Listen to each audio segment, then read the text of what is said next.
Hi, I'm John Corcoran, Executive Director of the American Rose Society. So glad you joined us today.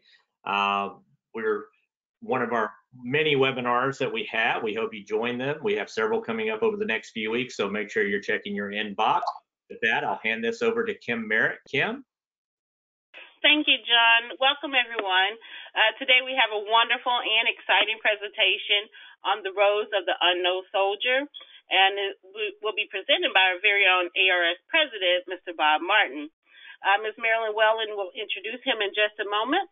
After the presentation, there will be a brief 30-minute session where you'll be able to have the opportunity to ask Bob questions. And so let's go ahead and get started. And Ms. Wellen, you can go ahead and begin your introduction. Well, happy first day of spring, 2021. Welcome, everyone. 2021 is the year of the Centennial of the Unknown Soldier. Today, our audience is made up of American Rose Society members, Garden Club members, Daughters of the American Revolution, veterans, and tomb guards. All of us share a deep interest in this noble undertaking to honor and remember the unknown soldier and all that national hero represents to all of us. Because roses, and specifically white roses, played a major part in the designation of the unknown soldier 100 years ago, and because we are all patriots, it's a good fit for the American Rose Society to join with the Society of the Honor Guard, Tomb of the Unknown Soldier, in planning for the National Commemoration to take place on November 11th on Veterans Day 2021. Under the leadership of our president, Robert B. Martin Jr., or Bob, our society has joined Centennial Planning Team in a big way. Bob is a Rosarian of the First Order. He grows hundreds of roses at his home in Southern California with his wife, Donna. Bob is a lawyer by profession, but to us Rosarians, he is often a speaker, a prolific writer, a humorist, a poet at times, and for purposes of today's presentation, he is an avid researcher. And as a result, he has an amazing story to tell you. So it's my great pleasure to introduce our society's president, Bob Martin. Thank you, Marilyn, and it's a great pleasure to be here to give this presentation. Let me move my picture here over into the corner.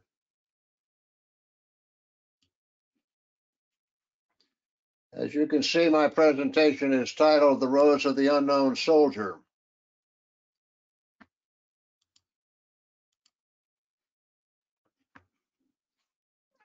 The Tomb of the Unknown Soldier is in Arlington National Cemetery, and it is the most iconic memorial in the Arlington National Cemetery. It is dedicated to members of the United States Armed Services whose remains have not been identified.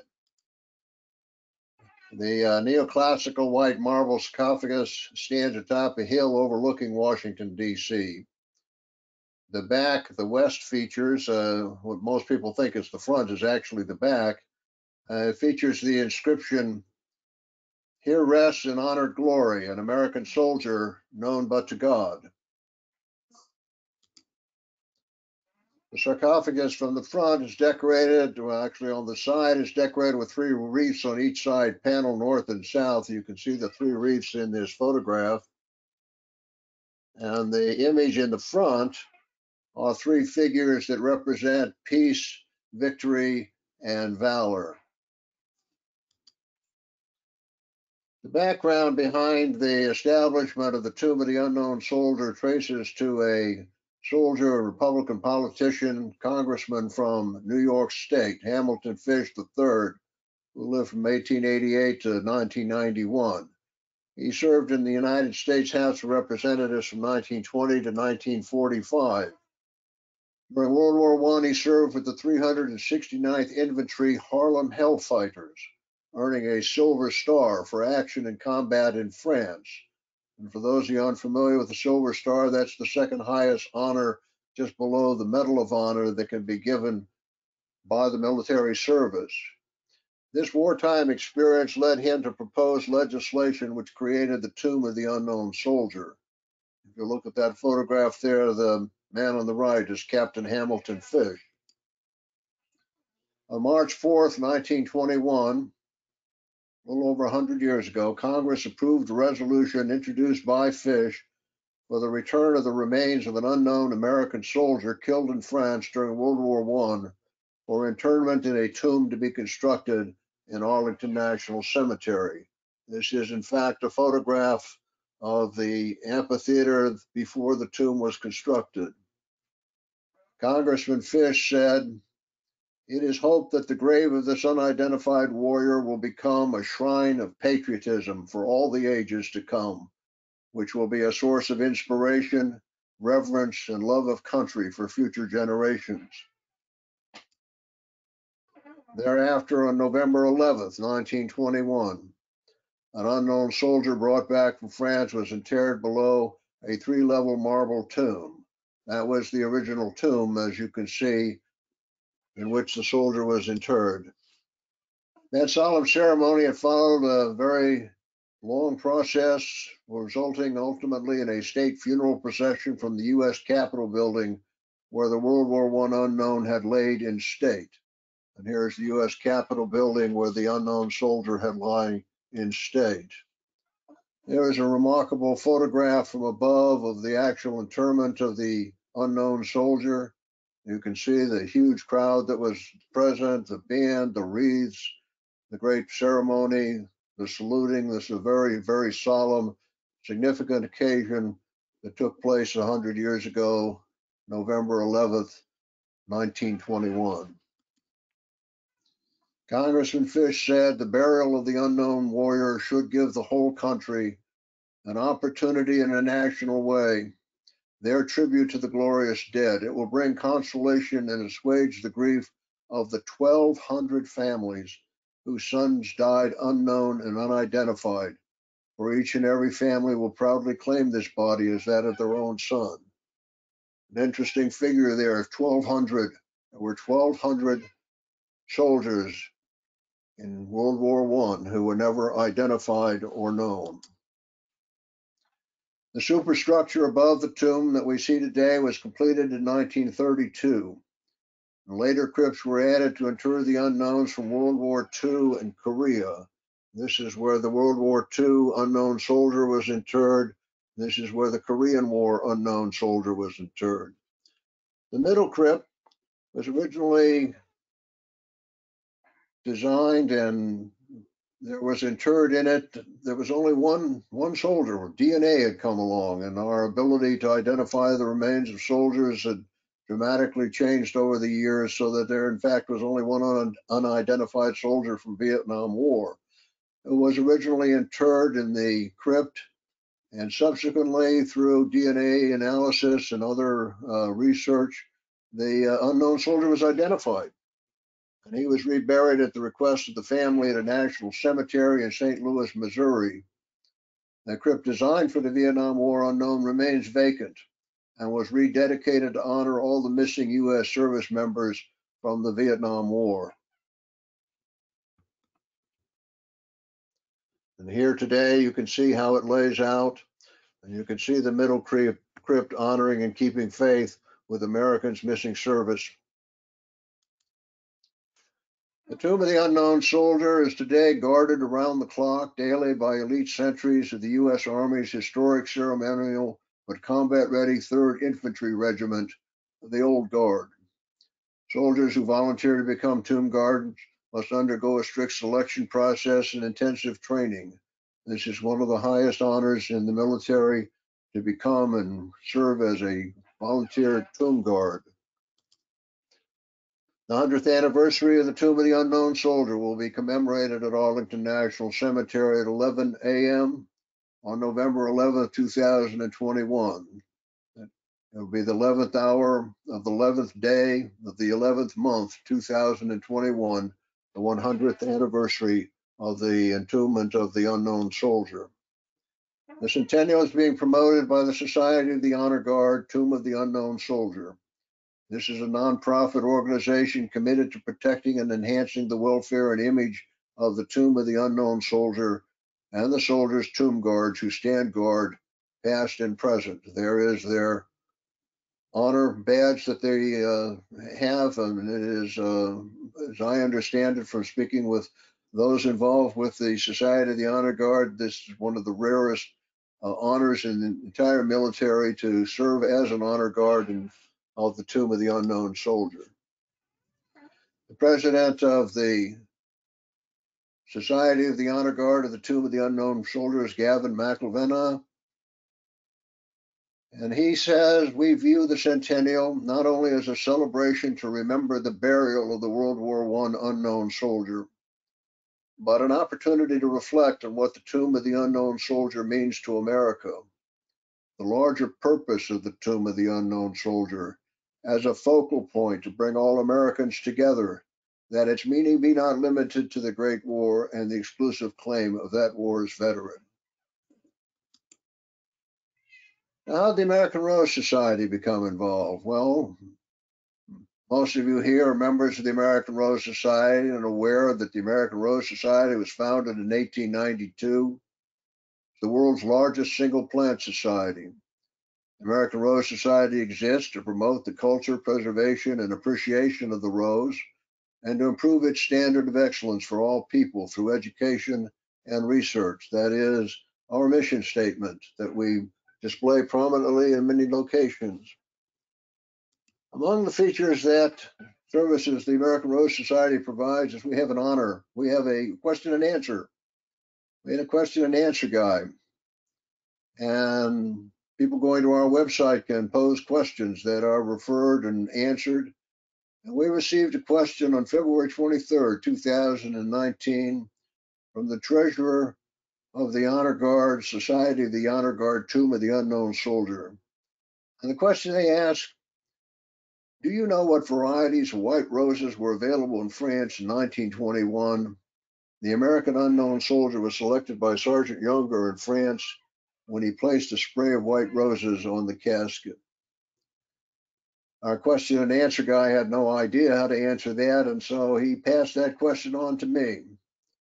And I'm being something of a historian. In fact, that was my major in college, as American history. I found that a very interesting question. And it's a question actually that had a personal connection to me. I show here a tombstone in Arlington National Cemetery, a headstone. And this is of my Uncle Harry. You will see was a first lieutenant of the U.S. Army in World War II, recipient of the Silver Star, which is why he's buried at Arlington, Bronze Service Medal, Purple Heart, and other honors. He served 300 days in combat in Northern Africa in a tank with General Patton. He was involved in the invasion at Anzio. So the military background, the Arlington National Cemetery appealed to me, and I decided to see if I could find an answer to that question. In doing so, I did a great deal of research, and I determined that there was just simply no way that I could answer that question and specifically identify the roses used, because there is no record of what the roses were. They were like any other roses that were used in ceremonies, and people didn't necessarily write down what the varieties were. So I undertook some research, and I undertook further research in order to see what I could learn about what might be the rose of the unknown soldier. I learned that on October 22nd, 1921, 4 unknown servicemen were exhumed from 4 World War I American battlefield cemeteries in France. And they were taken the following day to the City Hall in Chalon-et-Champagne, France, where they were draped with American flags. We have historical pictures of the unloading of the caskets and the moving them into the room. A U.S. Army Sergeant Edward Younger was chosen to make the selection of the unknown soldier. He was originally selected to be one of the pallbearers, and he was then selected to be the one to select the unknown soldier. He had served extensively in combat in World War I, having one of the few that survived, as a matter of fact. And so he was selected to make this selection, and he was handed a bouquet of white roses. And he was ordered, you will take these flowers proceed to the chapel and place the bouquet in one of the 4 caskets resting there. The one you select will be the unknown soldier. The historical account said that he stood alone in the small dark octagonal room, holding the bouquet of white roses cut from the garden of French parents who had lost 2 sons to the war. After kneeling in prayer, Sergeant Younger stood and circled the caskets 3 times, touching each casket. He then saluted and placed the flowers on the 2nd casket to the right. Speaking of it later, he said, "It was as though something had pulled me. Something seemed to stop me each time I passed the coffin. As I moved forward, the mysterious pull grew irresistible. I could not have turned back now had I tried. A voice seemed to say, 'This is a pal of yours.' Something seemed to say, 'Pick this one.'" The roses remained on the coffin through the journey home. And you can see them here on the coffin. We can see that it is a bouquet. It is somewhat indistinct, but we see long stems. And we see something of what this bouquet looked like that he used to make the selection. And they were buried with the unknown soldier at Arlington National Cemetery, along with some soil taken from France. Researching the subject, I look into where the selection took place. It took place in the French town of Chalon and Champagne, which, as you can see, is here in the north of France. It is a city in the Grand Est region of the north of France, formerly called Chalon-sur-Marne. The city was actually renamed in 1998. The official records of the Army Graves Registration Service deposited in the National Archive describe the selection of America's first unknown soldier.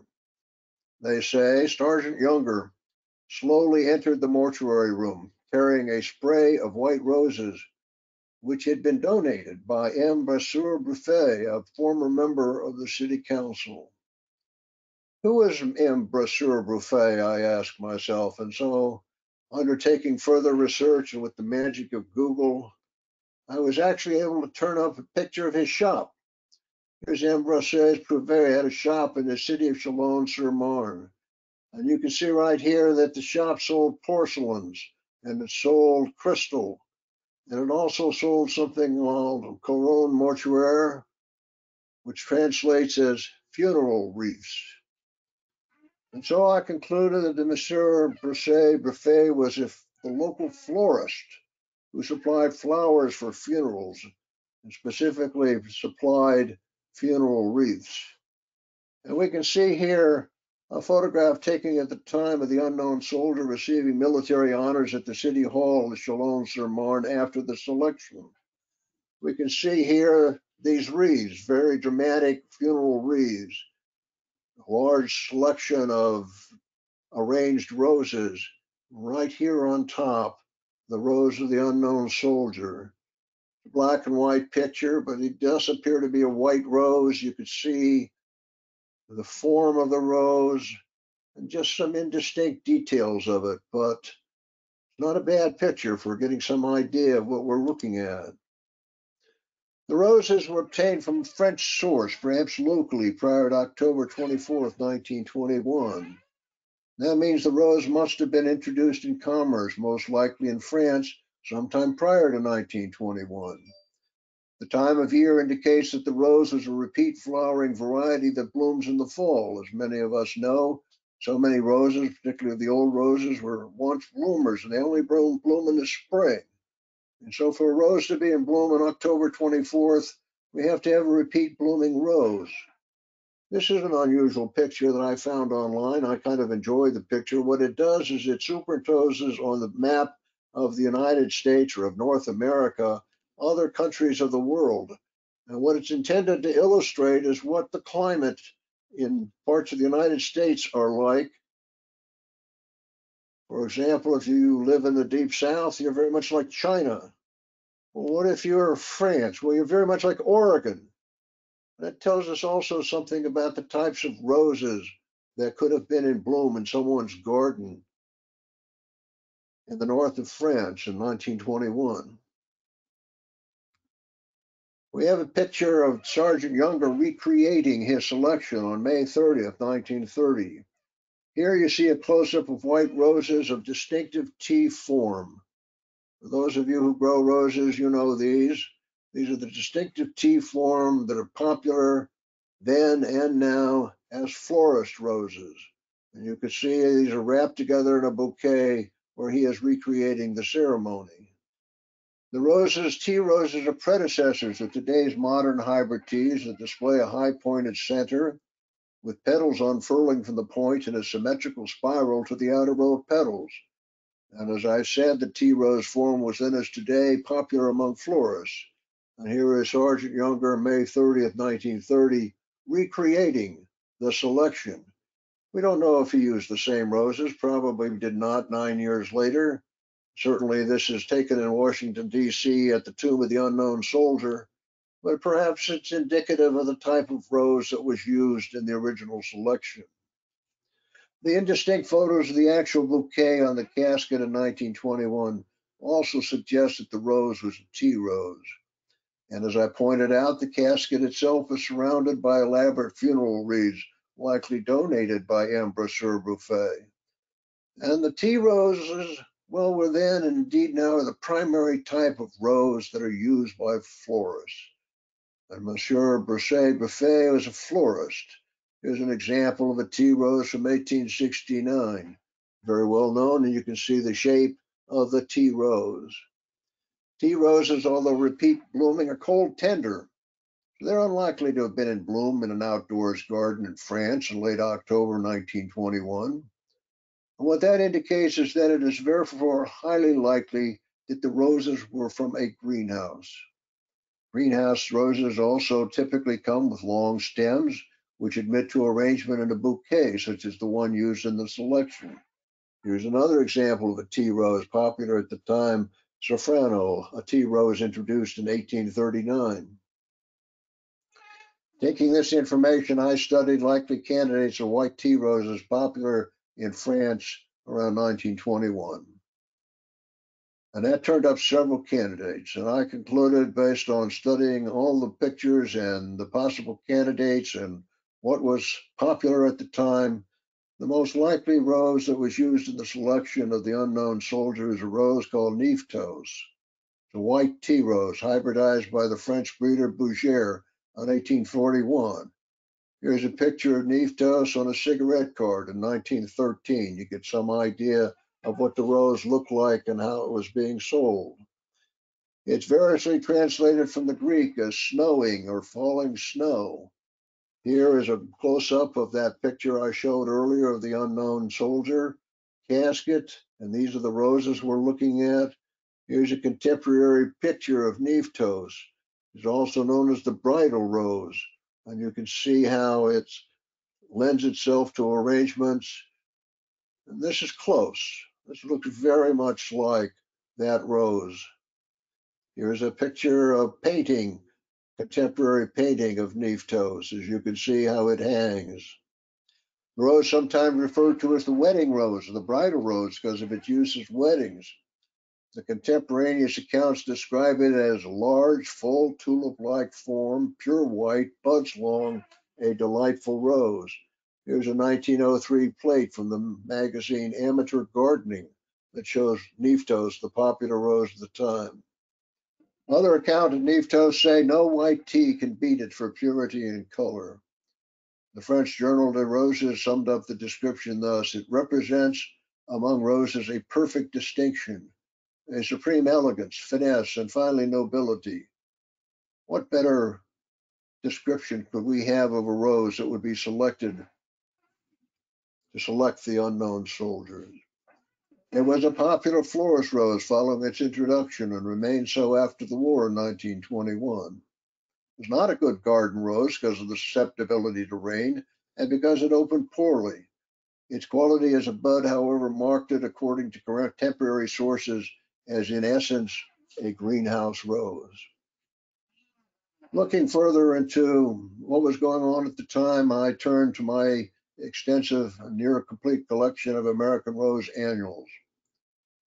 And I found an article in the 1922 American Rose Annual at page 132 titled, "Among European Rosarians" by E.A. White, professor of floriculture at Cornell University. Professor White was the former secretary of the American Rose Society, as a matter of fact. He wrote of his trip to Europe. He took a trip to France, and his trip included the trip in France where he visited prominent gardens and nurseries in the fall of 1921, coincidentally at the exact same time of the selection of the American unknown soldier.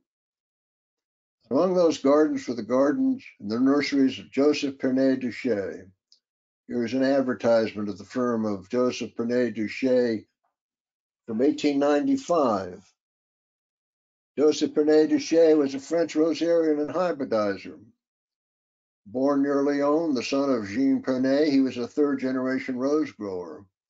In 1879, he began his apprenticeship in the rose breeding business with the Duché Nursery in Lyon. In 1882, Joseph Pernet Duché married Marie Duché, the owner's daughter. Thereafter, he adopted the name Pernet Duché to signify the two rose-growing entities. Here's a photograph of Marie Duché, the tea rose from 1868. Joseph Pernet Duché developed a worldwide reputation in 1900 when he introduced Soleil d'Or, translates as golden sun, recognized as the first yellow hybrid tea. Here's a picture of Soleil d'Or, which is actually, as you see, is more golden than yellow. This rose is now recognized as the first of the Pernetiana roses, the roses of Pernet. It's an important ancestor of the legendary rose Peace, introduced in 1945 following World War II.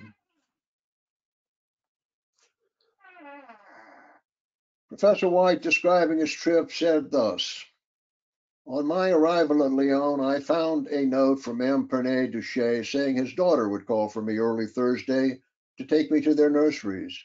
Mademoiselle Pernet speaks excellent English and acted both as a guide and interpreter for me during the entire day. The war brought deep sadness to their home, and they took both sons, Claudius, 31 years old, and Georges, aged 28 years. The morning was spent among the roses. In fact, Joseph Pernet Duché had introduced and named two roses, one souvenir to Claudius Pernet and the other souvenir to Georges Pernet, in memory of his two sons lost to the war. Both roses were in fact in the catalogs that were circulated to florists in the 1920s. Here's the catalog of one of the nurseries in 1924. You'll see the two roses that Pernet Duché named after his two sons that were lost to the war. And I thought back to that interesting description of the selection of the unknown soldier. Sergeant Younger, he stood alone in the small dark octagonal room holding the bouquet of white roses cut from the garden of French parents who had lost two sons to the war. Joseph Pernet Duché was a prominent rosarian and nurseryman in France whose greenhouses were full of roses in the fall of 1921, including no doubt the popular white tea rose Nefetos.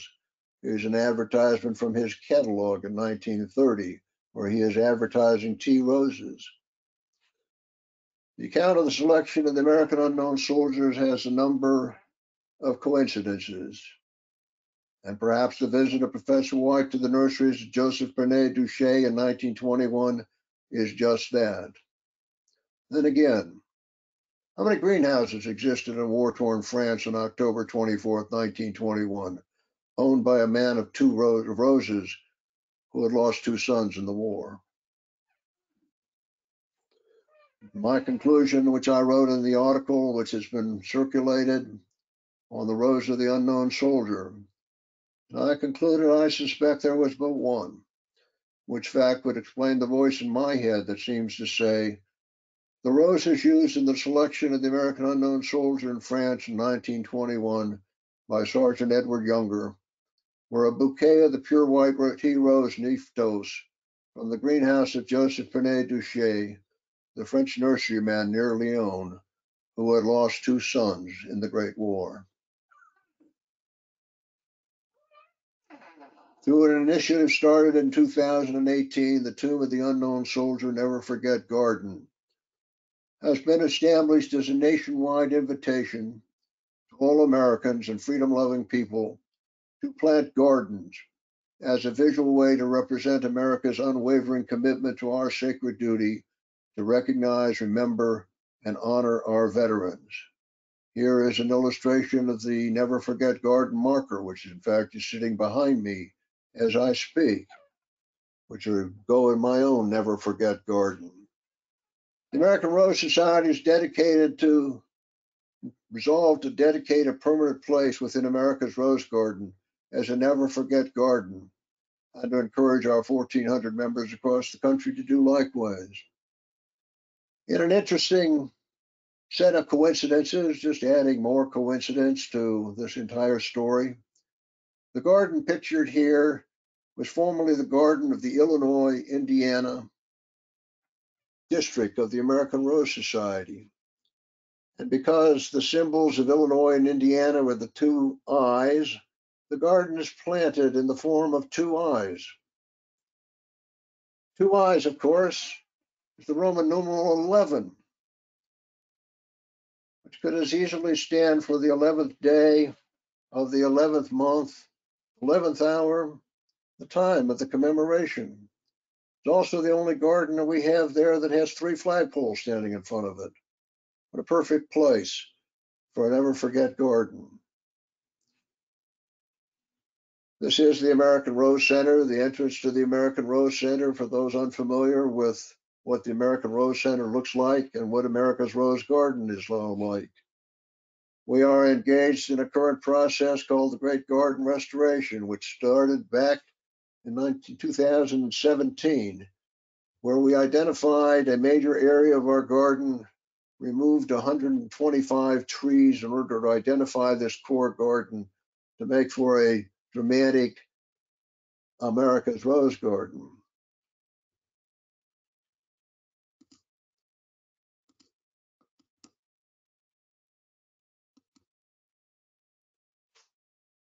We can envision that the Rose Garden would tell the history of the rose in America.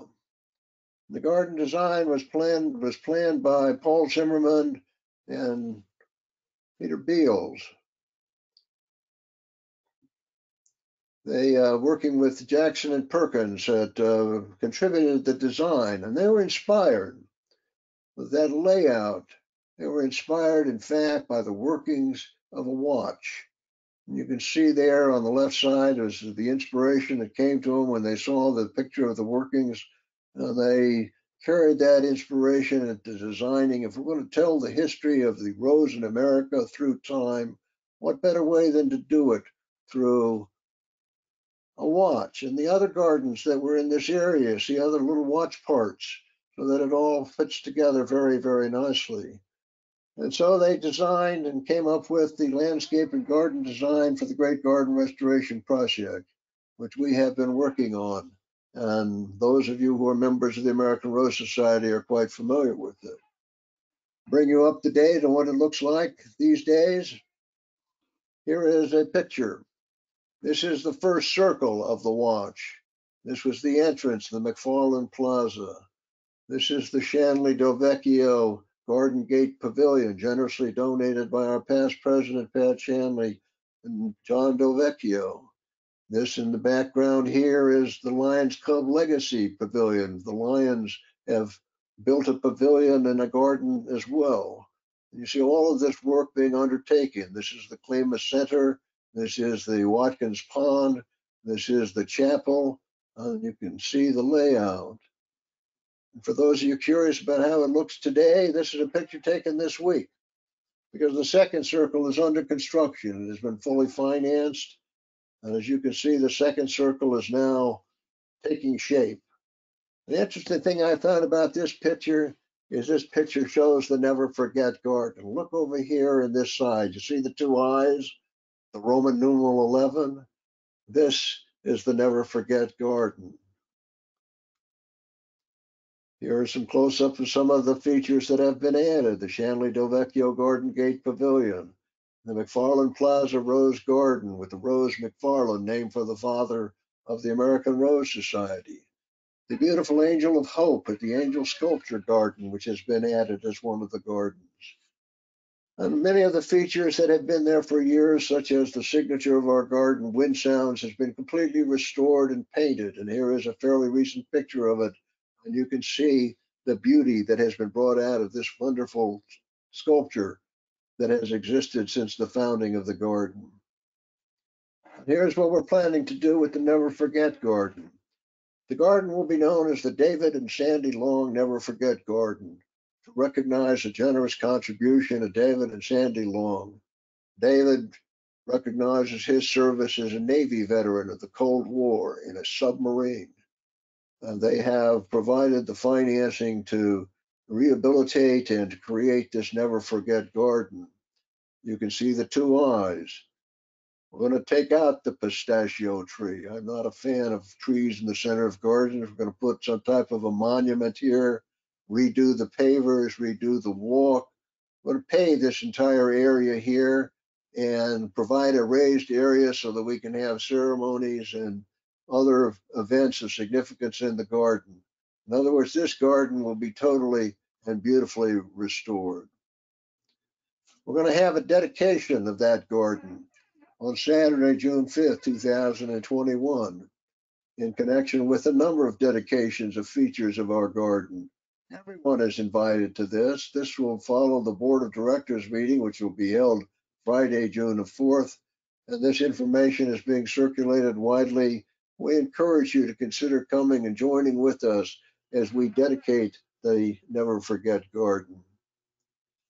The American Rose Society has adopted resolutions in support of the Centennial Commemoration of the Tomb of the Unknown Soldiers, and we have created resources to create a Never Forget Garden at the American Rose Society website at rose.org, Never Forget Garden.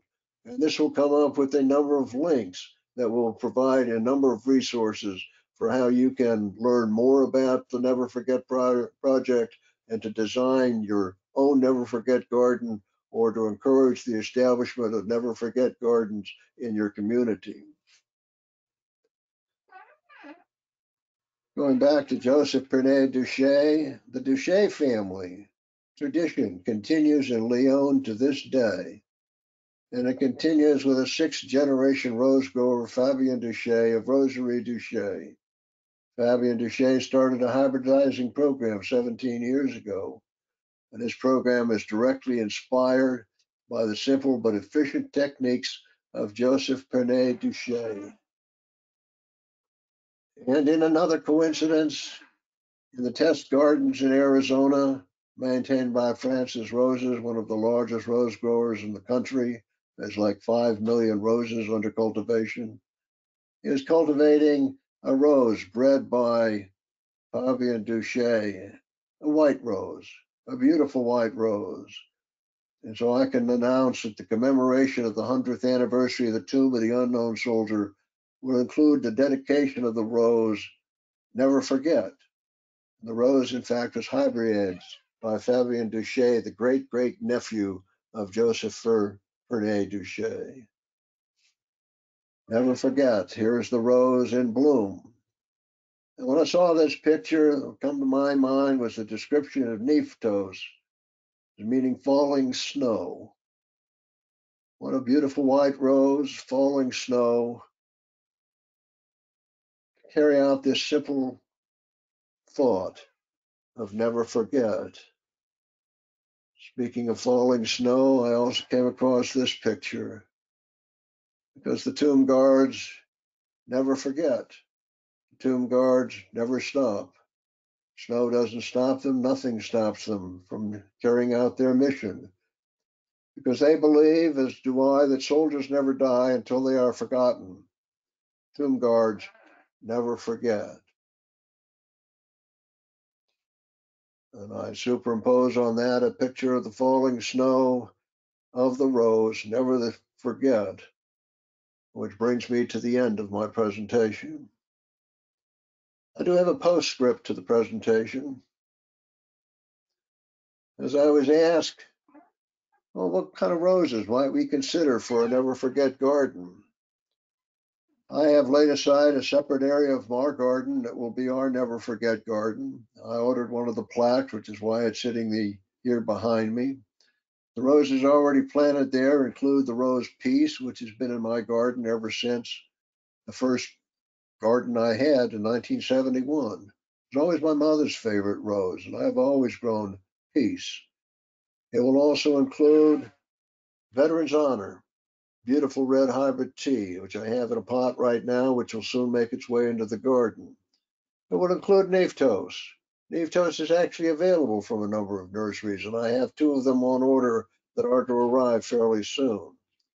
Others you might consider, here's Duché, named for the Duché family, a white tea rose in 1869, which could possibly have been the rose instead of Neftos, although I tend to think it was Neftos. You can consider the rose Honor, a white rose. Memorial Day, a pink rose. Or when they're finally introduced, and we'll only have a limited number this year, the rose Never Forget.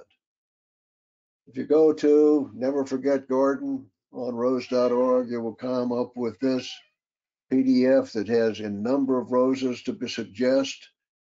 And indeed, there are other plants and other flowers that are appropriate to a Never Forget garden. And all of these resources are available from the American Rose Society as we promote Never Forget Gardens and the commemoration of the Tomb of the Unknown Soldier, to be commemorated again on the 11th day, the 11th hour of the 11th day of the 11th month, 2021. And we look forward to hoping that you will find ways also to celebrate, to commemorate, and to never forget. And that concludes my presentation. Thank you, Bob, for such a wonderful, wonderful presentation. At this time, we're going to go into the Q&A portion of the seminar. And if you have a question for Bob, we'll only take questions for about 30 minutes. But if you have a question for Bob, please raise your hand by clicking on the little hand icon to the right of your screen in the control panel. Once I call your name, please make sure your phone is unmuted so you can ask Bob your question. All right, so it looks like we have a question from Anita Eckley. Hi, Bob Martin. Thank you so much for this presentation. As you know, in Colorado Springs, we have the site, we have roses coming in, and we have our marker downstairs. I just like to thank both you and Marilyn. Not a question, just a note of thanks. Thank you so much. Thank you, Anita. We appreciate the work that you've been doing. All right. Does anyone else have a question for Bob? If so, please raise your hand. Okay. Well, Bob, we did have a question from the chat pod by Linda Travis. She asked, would they not consider doing a DNA testing on the original and Korean and WW2 remains, or would the DNA integrity have been impacted? I don't know the answer to that. Okay. All right. So it looks like Jessica Jordan has a question. Go ahead, Jessica. I do know, I can add, I did some reading about how they identified the Vietnam unknown. You know, in order to do DNA analysis, I mean, you have to relate it to something. I mean, you can get DNA, and I mean, if you watch mystery programs, which I watch all the time, which I gather you can probably figure out from my own, you know, research here. You know, unless the DNA is in a database someplace, it doesn't going to tell you anything. And so DNA from 100 years ago, you know, even if you were to do something like that, it wouldn't tell you anything. What happened in the identification of the Vietnam unknown is that the family, you know, they knew that, you know, he had been lost, and so there were various pieces of evidence that came to light that suggested, in fact, that that they were able to identify who that was, and then they were able to identify his DNA through the family DNA, through the family connection there. So I doubt very much that, I don't believe there's any efforts going on to try to identify the other unknown. Seems to me that would be kind of contrary to the purpose to try to figure that out at this late stage. Okay.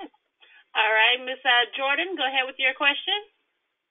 Thank you so much for your presentation. I was wondering, are you planning on attending this ceremony in November? And also, do you have any intel about, are they going to use the rose that you identified? You're talking about in November in Washington, D.C.? I don't know what, I mean, I know that there are plans underway, and there are plans underway throughout the country, as a matter of fact. And one of the gardens that we've been involved with for many years, dating to the time when we lived in Arizona, is the garden at Mesa Community College in Mesa, Arizona. And the Mesa, Arizona garden has an entire area that is dedicated to the military. It's got the flags of all 5 of the military service. It's unique that way. As a matter of fact, it was pictured on the cover of the 2006 annual, which Donna and I were the guest editors of. And so that has been a dedicated area for military service. And I know that they are working. When I drew their attention to what was going on here. And the unique thing about the garden in Mesa, Arizona is that we're talking November. The only garden in the country that's going to be in bloom on November 11th, 2021 will be the one in Mesa, Arizona. So I'm fairly certain that Donna and I will be there in Mesa, Arizona, commemorating on that day, and hopefully with roses in bloom. We're making efforts. Leroy Brady has contacted Tyler Francis about getting some Never Forget roses there, and so I'm pretty sure that's where I'm going to be on November 11th. Okay. Thank you very much, Jessica. All right, the next person will be Mary Shanley. Hey, Bob. Hi, Mary. Hi, how are you? Excellent, excellent presentation. Thank you. So just as a segue, you know that Christine Epstein and I do the Roses for Remembrance after every rose show we can get to, but certainly after every national rose show. So our plan for the Milwaukee show, if it still is going to happen, is to do the same. And Chris and I will be up there and taking all the roses that are going to get thrown away and after the show, and take them to the National Cemetery in Milwaukee. And there are a ton of unknown soldiers up there because I've already researched. So even though it's not the same Never Forget garden, we're totally gonna make sure that they're remembered this year for us. So I just want to let you know that. Thank you, Mary. For those of you who wonder what that was about, just giving a little background, Mary is still a member of the San Diego Rose Society, although she upped and moved from the San Diego area to North Carolina. And I have a number of her roses in my garden that she gave to me when she left. And following the 2018 convention, I believe we did this following the 2014 convention, but following my installation in 2018, Mary took all of the roses that were left over from the Rose Show and took them to the National Cemetery here in San Diego and decorated all the grave sites with those roses. And it was a beautiful and wonderful, it was later illustrated and shown in the American Rose magazine. And it's something that, you know, we ought to consider when we get back to having rose shows again. We didn't have them last year because of the pandemic, but it's a wonderful way to use the roses in our rose shows to once again remember our veterans. And we definitely appreciate all you've done, Mary. Thank you. Okay, the next person will be Jan Soderstrom. Thank you so much for a wonderful presentation. I would like to know if this is going to be on YouTube, and then also, is there a way to get that Never Forget garden plaque for our own personal gardens?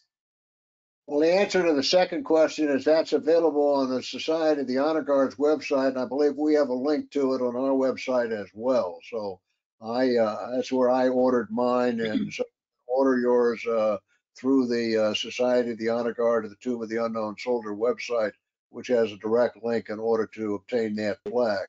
It's a beautiful plaque, by the way. It's not just a plaque. I mean, it's kind of a concrete, interesting mixture. It's pretty substantial. It's got a hook on the back too, so you can hang it.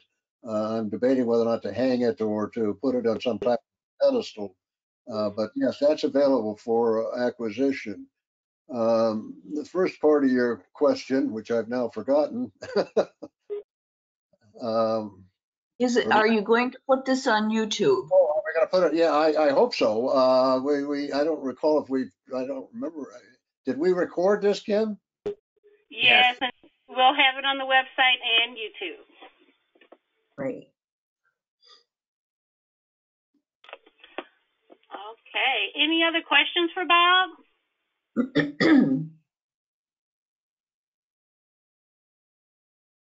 Okay, so Bob, looks like there's no other hands raised and there are no other questions in the chat pod.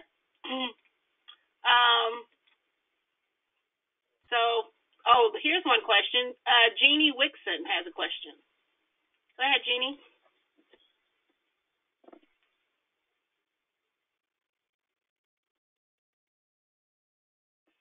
You'll have to unmute yourself. Okay. Did I succeed? Yes, ma'am. Okay, thank you. Bob, again, like everybody else listening, we really appreciate your dedication to the Rose and to history. Fascinating to me. I really enjoyed every minute of it. I just have, maybe it might be off topic a little, but a comment about the white rose that has been placed on the memorial of each person who died at the World Trade Center on their birthday. I don't know if that's any connection or if there's a significance between the two. What are your thoughts?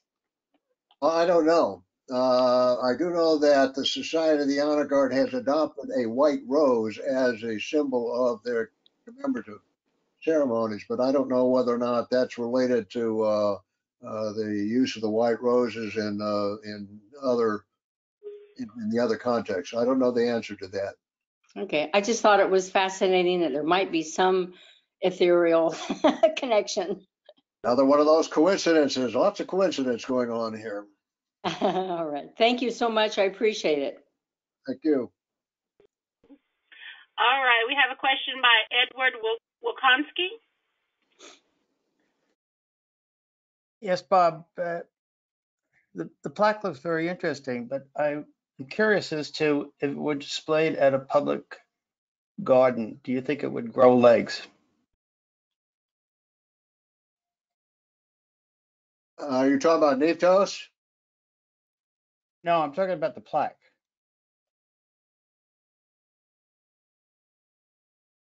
Oh, the plaque. Yeah, I think it could be I mean, I just don't know. It would depend. I know that some of the public gardens that, I've in fact ordered them for that purpose. And we will have one hanging at the David and Sandy Long Never Forget Garden. In fact, it may be hanging there already. I'm not sure yet, but there certainly could be available for that purpose. Might be something nice to do, in fact, to contribute one.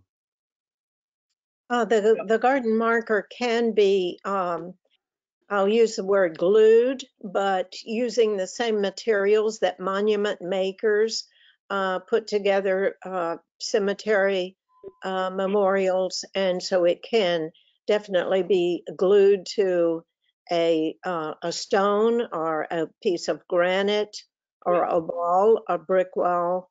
And then there's, as Bob mentioned, there is a little loop on the back that it can just be simply hung. But for a public place, you certainly would want to nail it down so it doesn't, as you say, walk. So. Yeah, you can see this is a better idea of the size of it. I mean, it's a nice size, and this is fairly heavy. And it's some type of concrete type mixture that's been used to create it. And the symbol at the top, this is the one that's from the front of the sarcophagus showing those three figures. with the inscription on it. The measurements are 11 by 17, and the price is $99 plus shipping. So it's very affordable, very lovely, very durable.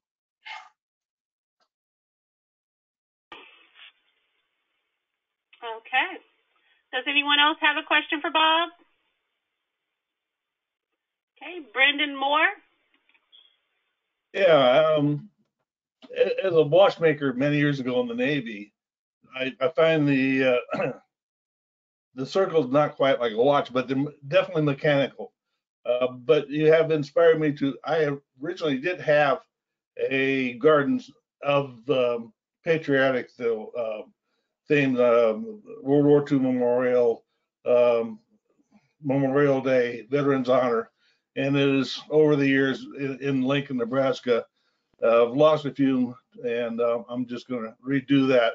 I have it as a concentrical arrangement, and I found that your presentation is absolutely fascinating. I enjoyed history quite a bit, so thank you. Thank you. I mean, you make a good point there too, or at least a point that I'd like to make from what you said. I mean, Lincoln, Nebraska is different than Shreveport or Southern California. For those of you who have heard my lectures over the years and will know I say virtually every time, roses grow differently in different places. Yeah. So what is appropriate for, that's why you need to look through and make some determinations about, Nebraska gets something that we don't know anything about. In California, I hear is called winter. And so, those who would say, well, gee, I think I'd like to plant the Rose of the Unknown Soldier neath toes. Well, I don't think you want to plant that in Lincoln, Nebraska, because it doesn't like winter. Yeah. Okay. Peggy Bake. Beautiful, beautiful presentation. Oops, am I unmuted? Okay. That was a beautiful presentation, and I loved it. My question is, does Never Forget grow in the desert? Will it? I would love to put it in my memorial garden to my husband. You're talking about Never Forget. Yeah, I mean, when Never Forget comes out, I mean, right now there's going to be a limited supply available, but they're grown by Tyler Francis there in Arizona. That photograph I showed you is in fact roses growing in Arizona. So okay. Yeah, that rose is going to do very, very well in the desert. Wonderful. I want to make sure and get one. Thank you so much. Beautiful presentation. Thank you, Peggy. Any other questions for Bob?